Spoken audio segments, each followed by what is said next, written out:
It is a little after 9 on a Tuesday morning, and you are backing out of a grocery store parking space you have backed out of maybe 200 times. Somebody 4 rows over lets go of a cart. It rolls downhill, picks up a bit of speed, and taps the front corner of your RAV4. Not a crash, a tap. You get out, you crouch down, and there is a scuff on the bumper cover about the length of your hand. Nothing cracked, nothing hanging. 30 years ago, you would have gone at that with a rag and some polish and forgotten about it by lunch. The estimate comes back at $2,200. Not because the plastic is expensive. Plastic is not expensive. It is because behind that scuff, there is a radar unit that has to come out, an ultrasonic sensor that has to come out, a bumper cover that has to come all the way off to reach either one, and then a calibration procedure done with targets set at measured distances on a floor that has to be genuinely level before the car is allowed to believe it can brake for you again. Now, let me deal with the title of this video before we go one step further, because I would rather be straight with you than clever. No American insurance company has published a list of Toyota features it refuses to cover. There is no blacklist with a Toyota badge on it. If somebody told you there was, they were guessing. What is actually going on is quieter. And in the way that hits your wallet, it is worse. Insurers are not refusing to cover these features. They are refusing, more and more often, to pay for the full manufacturer-specified repair of these features. And everything they do end up paying, they are quietly folding into the premium of every single person who drives one. I have had more Toyota bumper covers off than I care to add up, and I can tell you the exact moment the job changed. It was when the badge in the middle of the grille stopped being a badge and turned into a part number with a torque spec. So here are 10 features on modern Toyotas that are causing real fights over who pays, what they are, why they cost what they cost, and where the argument actually happens. Stick with me for number 7 especially, because that is the one that can take a car which still drives perfectly well and turn it into a total loss on a piece of paper. Let me show you what is really going on underneath all of this. Think about a 1997 Camry for a second. The front bumper on that car was a plastic cover, a foam block, and a steel reinforcement bar. 3 parts. If you heard it, you unbolted it, you replaced it, you went home. There was nothing behind it that knew anything. Every one of the 10 things I am about to walk you through exists because a camera or a radar or a sensor needs a clear view of the world. And the only places on a car with a clear view of the world are the exact places that get hit. The front bumper, the rear bumper, the mirrors, the windshield. Engineers did not put delicate electronics in the crumple zone because they were careless. They put them there because that is where you can see from. That decision was completely rational, and it moved the cost of a parking lot scrape by about a factor of 10. And here is the part people miss. Your insurer does not price your policy on how safe your car is. It prices your policy on what your claims cost. Those are 2 very different numbers, and on a modern Toyota, they are pulling in opposite directions. Number 1, the forward camera behind your windshield. Nearly every Toyota built since about 2016 has a small monocular camera looking forward through the glass, up behind the mirror. That is the eye for lane departure alert, for lane tracing assist, for traffic sign recognition, and it works alongside the radar to run the pre-collision system. Here is the mechanical reality that drives the money. That camera sits on a bracket bonded to the glass itself. Pull the windshield out, and the bracket goes with it. Even with a perfect replacement, the camera is no longer sitting in precisely the same relationship to the center line of the car. A shift you could not measure with your eye becomes several meters of error in where the car thinks the road is at highway distance. So the camera has to be recalibrated statically with targets, dynamically with a road drive, and on plenty of Toyotas both. A plain windshield on a mainstream sedan runs about $300 to $500 in 2026. Put a camera behind it, and the national number lands somewhere around 450 to 900 once calibration is in there. Static calibration runs roughly 150 to 300, dynamic another 100 to 250, and dealers charge 600 to 1,000 for the same procedure that a good independent calibration shop will do for 250. That is where the insurer starts pushing, and there is a wrinkle most people never hear about. Toyota Safety Sense has come in 4 distinct generations since 2015. The early compact version used a laser and a camera. Then came the radar version. Then the second generation with a proper monocular camera and millimeter wave radar. Then 2.5 and 3.0 with wider detection angles and intersection recognition folded in. Every one of those uses a different camera module, a different bracket, and different calibration targets. A 2018 Corolla and a 2022 Corolla do not get the same procedure, and the target requirements have been updated without a great deal of noise about it. So a shop that calibrated your neighbor's car correctly last year can get yours wrong this year through no fault of its own. That is the environment your claim is being processed in. Number 2, the millimeter wave radar behind the emblem. On a modern Toyota, that oval badge on the grille is not decoration. It is a radar transparent cover, molded to a specific thickness with a specific paint process, sitting directly in front of the forward radar unit. Genuine replacements run about $75 to $150 on their own, and on some models the dealer will tell you the emblem is integrated with the sensor housing and quote you $300 just for the badge. The radar itself is the expensive part. AAA priced front radar sensors at $500 to $1,300, including the labor and calibration to put them right. And the calibration is not optional, and it is not a suggestion. Toyota specifies a level floor, measured target placement, and its own diagnostic platform to write the alignment back into the module. Get it wrong, and the car keeps a following distance based on a lie. So think about what that means. A cracked emblem from a stone, a nudge in a car park, a low-speed tap that does not even mark the paint. If it moved the radar, the car will tell you the pre-collision system has a malfunction. And putting that right is 4 figures on a car that looks untouched. Number 3, the blind spot radar in your rear quarter panels. Every Toyota with blind spot monitor has 2 small radar modules tucked behind the rear bumper cover, one in each corner. They are looking out and back through the plastic, which is why you cannot put metal flake or a thick coat of the wrong paint over that area and expect the system to keep working. Get tapped in the rear, and this is where the numbers get ugly in proportion.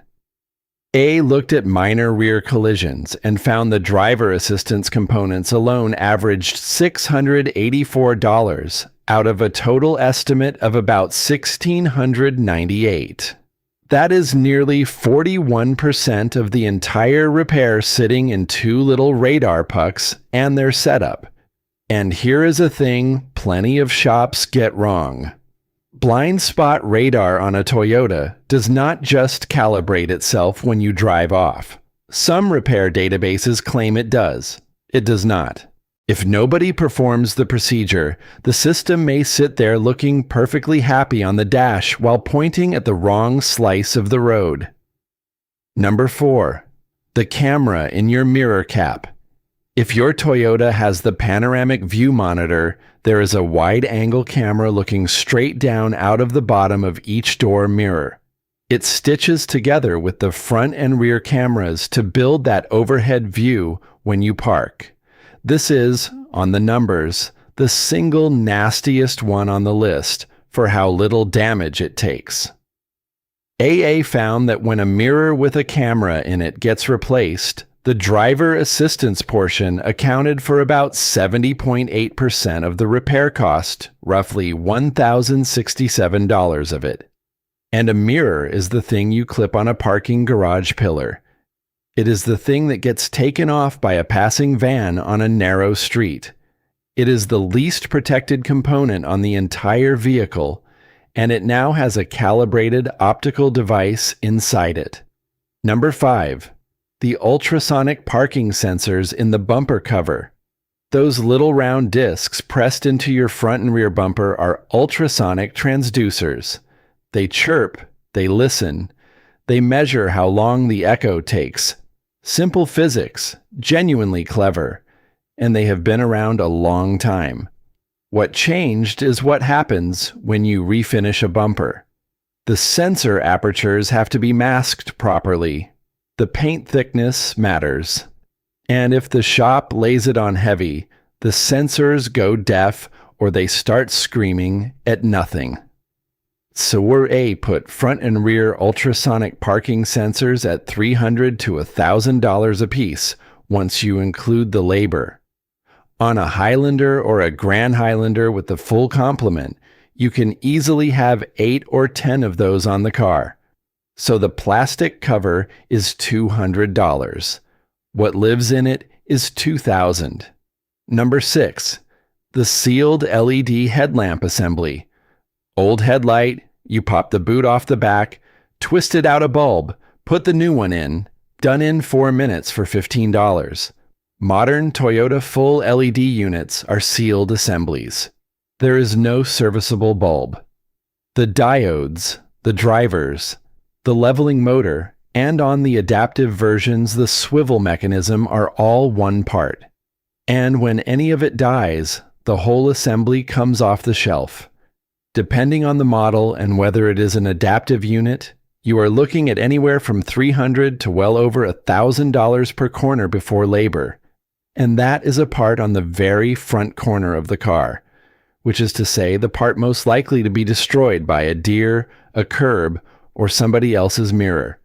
There is a second problem with those headlights, and it is not about money in the way you would expect. Hold that thought, because it comes back at number 9. Number 7. The high voltage battery pack. This is the one I told you to wait for. Toyota sells more electrified vehicles in America than anybody. Prius, Corolla Hybrid, Camry Hybrid, RAV4 Hybrid, RAV4 Prime, Highlander Hybrid, Sienna, Crown, the BZ4X. Every one of those has a high voltage traction battery, and on most of them it lives low and flat under the floor or under the rear seat. A conventional hybrid pack runs somewhere in the region of $3,000 to $6,000 to replace. The BZ4X is a different animal entirely. Reconditioned packs go for around $12,500, and a brand new one from a parts counter has been listed near $20,000 before a single hour of labor. Now here is the mechanism that makes this an insurance problem rather than just an expensive part. If the case gets dented, cracked, or punctured, even lightly, there is very often no accepted way to verify that the cells inside are safe without pulling the pack apart or replacing it outright. Nobody signs off on a maybe with a lithium pack, so the estimate assumes the worst. Stack that against the total loss maths. Most states total a car when repairs run past somewhere between 50 and 100% of what the car is worth, with a lot of them sitting at 75. And in 2025, according to CCC Intelligent Solutions, the share of all claims ending as a total loss hit 23.1%, a record. Nearly one crashed vehicle in 4 is now written off, rather than repaired. So picture a 6-year-old RAV4 hybrid that is worth $18,000. Somebody backs into it hard enough to deform the underbody near the pack. Bodywork, $3,000. Pack, $5,000. Sensors and calibration, $2,000. You are at $10,000 on an $18,000 car, and you are one estimate revision away from getting a check and a tow truck instead of your car back. It drove into the shop under its own power. It leaves on a flatbed to a salvage auction. Number 8. The hybrid catalytic converter. This one is the clearest case on the whole list of a feature that made your car better and your insurance worse. A hybrid engine shuts off constantly. That means its catalytic converter spends a lot of its life below the temperature where it works properly. The engineering answer was to load it with more platinum, more palladium, more rhodium so it lights off faster and keeps working cooler. Good solution. Genuinely clever. It also turned that part into a lump of precious metal bolted under a car with a lot of ground clearance and no undertray in the way. The Highway Loss Data Institute numbers on this are the most dramatic I have ever seen in insurance data. For the 2004 to 2009 Prius, theft claim frequency in 2020 ran at 58.1 claims per 1,000 insured vehicle years. In 2016, the same cars ran at 1.4. Overall theft losses went from about $3 per insured vehicle year to nearly $137. In California, it was $419. Honest caveat, because I am not going to oversell this. Precious metal prices came off their peak and the worst of that wave has passed. It hit older Priuses far harder than newer ones, but it is baked into how comprehensive coverage gets priced on hybrids in certain cities, and if you own an older Prius in a bad postcode, you already know exactly what I am talking about. Number 9. The smart key and the wire behind your headlight. Here is where number 6 comes back. Your Toyota's smart key does not turn anything. It has a conversation. The receiver hears the fob, tells the immobilizer everything is fine, and the car starts. Convenient. And the whole thing rests on one assumption, which is that messages traveling on the car's internal network are honest. They are not necessarily honest. A researcher named Ian Tabor had his own RAV4 stolen in London, noticed the front bumper trim and the headlight plug had been pulled, and along with Ken Tyndall at Canis Automotive Labs worked out what had happened. Thieves had gone in through the headlight connector, spliced onto the control area network wiring, and injected fake messages pretending to be the smart key receiver. The immobilizer believed them and switched itself off. The device doing it was sold on the dark web, built inside a Bluetooth speaker. The reason the headlight is the entry point is exactly what we talked about at number 6. It is a big assembly right at the edge of the car with a fat wiring plug behind it, and reaching it takes about as long as changing a fog light bulb. To be fair about it, this is not a Toyota-specific flaw. Almost no car on the road authenticates its internal messages, but RAV4, Highlander, and their Lexus cousins get named constantly in the reporting, partly because they are desirable, and partly because they are everywhere. And when a car is driven off with no broken glass and no forced ignition, some owners find themselves in a long argument with a claims adjuster about how exactly that happened. Number 10. Your driving data. Last one, and it is the only feature on this list where the insurer is not fighting the manufacturer over money. They are on the same side. Toyota runs an outfit called Connected Analytic Services, which sits under Toyota Insurance Management Solutions, a joint venture involving Toyota Financial Services and the Japanese insurer Aioi Nisei Dowa. Toyota describes it as its exclusive data aggregator, supplying telematics and vehicle build data to insurance companies. There is an opt-in product called Insure Connect that lets you hand over your driving data in exchange for possible savings. I want to be scrupulous here. It is opt-in. Toyota says the data goes only at the customer's express direction. If you never enrolled, you are not in it. But the shape of the thing is worth looking at plainly. Every one of the sensors we have just discussed is generating data about how you brake, how you corner, how often the lane keeping has to nudge you back. The car knows. The manufacturer has built the plumbing to sell that knowledge to the people who price your risk. And the same connectivity that makes that possible is the connectivity that meant, for a while, that pressing the lock button 3 times on your own key fob to remote start your own truck stopped working when a subscription lapsed. $8 a month or $80 a year for a radio signal going from your hand to your driveway. Now, this is the part that actually matters. Nobody in this story is twirling a mustache. That is the honest and slightly frustrating truth of it. What you have instead is 4 separate parties, each behaving rationally, and a bill that lands entirely on you. Toyota put sensors where sensors can see and wrote repair procedures that require its own diagnostic platform to complete. That is defensible engineering, and it is also a lever. Access to diagnostics, calibration procedures, and programming runs through subscription portals like Toyota's own technical information system, and independent shops pay for the privilege of doing work correctly. The body shop bought a calibration bay, a level floor, target boards, a scan platform, and training, and now has to justify every line of it to a claims desk. The insurer, or more often a third-party administrator working on the insurer's behalf, has a mandate to control severity, so it queries the calibration. It denies the genuine glass. It caps the payout on the procedure.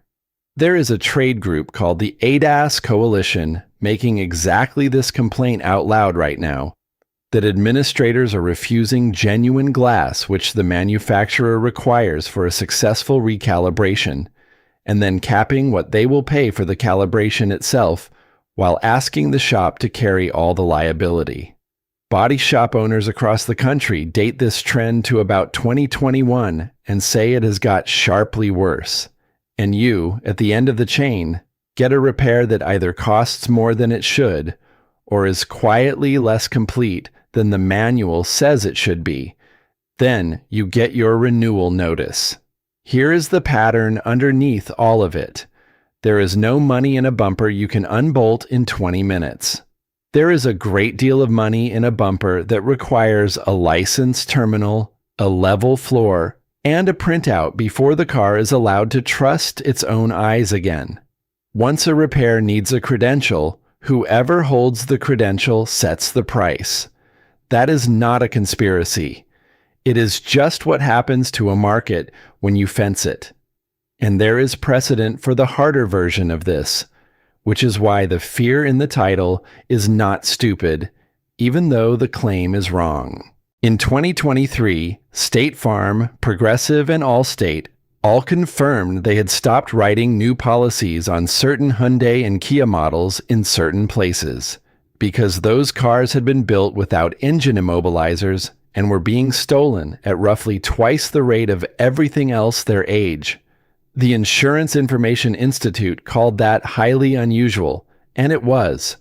Insurers want customers. When they walk away from an entire model line, something has gone badly wrong. That has not happened to Toyota. What is happening to Toyota is slower, and it does not make headlines. I will tell you what actually bothers me about all of this. And it is not the money. For most of the history of the car, you could look at a repair and know whether it had been done. A panel was straight or it was not. A bolt was tight or it was not.